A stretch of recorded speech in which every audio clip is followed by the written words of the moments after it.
Halo semuanya, kembali lagi di Gertak berhubung tugas akhir. Oke, bersama aku lagi Aska Fatul. Kali ini aku lagi di garapan ini Duka Cerita Musim Panas atau bahasa Inggrisnya Suddenly Last Summer. Jadi kali ini aku lagi sama kakak yang ujiannya nih, teman-teman ya. Boleh langsung aja kita perkenalan. Penasaran gak sih? Penasaran? Pasti penasaran. Let's go. Oke. Kali ini aku lagi sama siapa ini? Kakak siapa? Halo, perkenalkan nama saya Sinta Cynthia dengan NIM 2113320068. Minat saya adalah pemeranan. Oke, kalau boleh tahu nih alasan mengambil peminatan pemeranan ini apa sih Kak Sinta? Alasan saya mengambil minat pemeranan, bagi saya pemeranan adalah salah satu hal yang cukup menarik karena seseorang bisa mempelajari naskah, mengembangkan karakter, mengembangkan kreativitas, dan juga ekspresi diri untuk kemudian menampilkan suatu performa yang baik di atas panggung. Begitu, Azga. Ternyata banyak banget ya aspek-aspek yang mendukung untuk memilih peminatan ini ya Kak Sinta. Let's go. Tadi kan udah dijelasin kan, dikasih tahu ke orang-orang bahwa sekarang di sini nih kita ngambil naskah Suddenly Last Summer atau bahasa Indonesianya Duka Cerita Musim Panas ya. Ya, Duka Musim Panas. Duka Musim Panas. Nah, kalau bisa itu sinopsisnya gimana sih, cerita singkatnya dan alasan yang ngambil naskah itu kenapa gitu? Saya mengambil naskah Suddenly Last Summer karya Tennessee Williams. Terjemahan Toto Sudarto Bahtiar menjadi Duka Musim Panas. Cerita ini menggambarkan Catherine Holly, di mana dia adalah seorang wanita muda yang mempunyai gangguan mental atau trauma yang dia alami sebelum musim panas yang tahun lalu dengan sepupunya Sebastian. Kemudian bibinya atau ibunya dari Sebastian itu membawa Catherine ini ke sebuah rumah sakit jiwa untuk kemudian melakukan operasi lobotomi atau yang ingin dilakukan oleh si Violet Venable ini, melakukan operasi lobotomi untuk kemudian menghilangkan gejala-gejala atau gangguan mentalnya. Begitu. Berarti ini lebih ke arah mengangkat isu mental health gitu ya. Buat yang nggak tahu lobotomi bisa cari di Google ya, atau ya tolong editor tolong munculin gambarnya atau artikelnya di sini ya, di sini. Kalau mau dijelasin, lobotomi adalah operasi otak yang memutuskan saraf di lobus frontal. Kalau itu lobotomi itu biasanya digunakan untuk orang gangguan jiwa pada zaman dahulu. Ya, biasanya dibolongin di sininya teman-teman ya, gitu. Betul sekali. Dan untuk isunya sendiri berarti tadi mental health ya. Berarti apakah ada isu lain yang mengangkat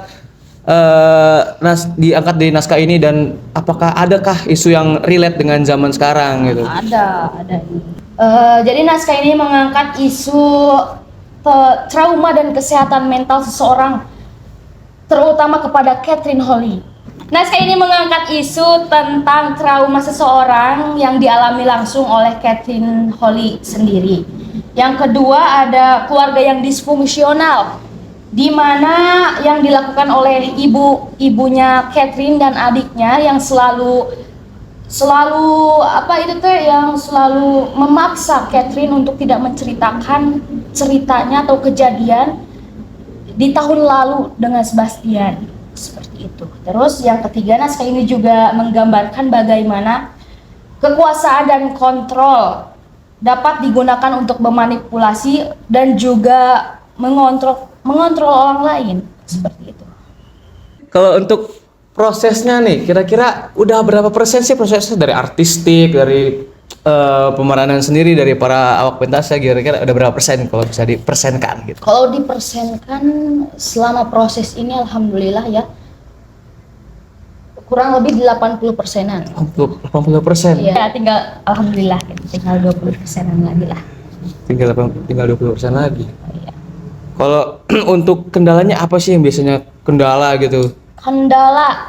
Kemarin aku kesusahan mencari kru atau aktor di daerah SBC nih. Dan alhamdulillah gitu ada seorang yang baik. Mereka membantu saya dengan ikhlas mungkin ya. Mereka ada dari teater awal, teater Lima Wajah, juga teman saya itu yang ada di belakang layar dibawa dari kampung saya untuk membantu menjadi chef. Wah, ada chef di sini. Ada chef khusus di sini mah. Seperti itu. Lagi tuh. Jadi nih ya teman-teman, buat kalian yang belum bantu TA, bantu dari sekarang ya. Nah, Bantu TA tuh seru tau prosesnya. Oke, ini pertanyaan terakhir kali ya. Ada nggak sih harapan untuk para awak pentas yang lain, atau harapan untuk proses selanjutnya bagaimana, dan coba berikan pesan kepada teman-teman angkatan kakak yang bentar lagi gelombang 2 nih. Boleh lah. untuk semua yang lagi menjalani proses TA ini, semoga kalian sehat-sehat, lancar rezeki, dan juga moga lancar pas hari H gitu. Pokoknya masing sarehat garada milik. Amin. Amin. Terus untuk yang gelombang 2 nih, semoga kalian yang masih ada yang ngulang cepat-cepat diselesaikan. Yang ngulang selesain ya teman-teman ya. Biar nggak tahun depannya lagi. Itu tambah biaya. Oke, mungkin sekarang promosiin deh garapan ini ya, sosial media atau garapan inilah promosiin. Kira-kira tanggal berapa sih mainnya gitu, biar orang-orang tahu dan mempersiapkan dari sekarang buat nonton gitu, ramai-ramai dari berbagai daerah. Jadi nanti insya Allah doakan ya. Amin. Aku tampilnya tanggal 12 Juli 12 keempat ya. Kepada ya apa ya? Jangan lupa nonton. Udah sih. Kira-kira di mana tuh, di mana? Di Gedung Sunan Ambu Institut Seni Budaya Indonesia. Oke, jangan lupa nonton ya, 12 Juli di Sunan Ambu di Bandung. Itu pokoknya seru lah intinya guys ya. Jangan lupa nonton, ramaikan, ajak keluarga, abang, pacar, selingkuhan boleh lah. Iya. Parah. Oke. Biji game adep komo ieu lobaan. Mau. Oke, dadah.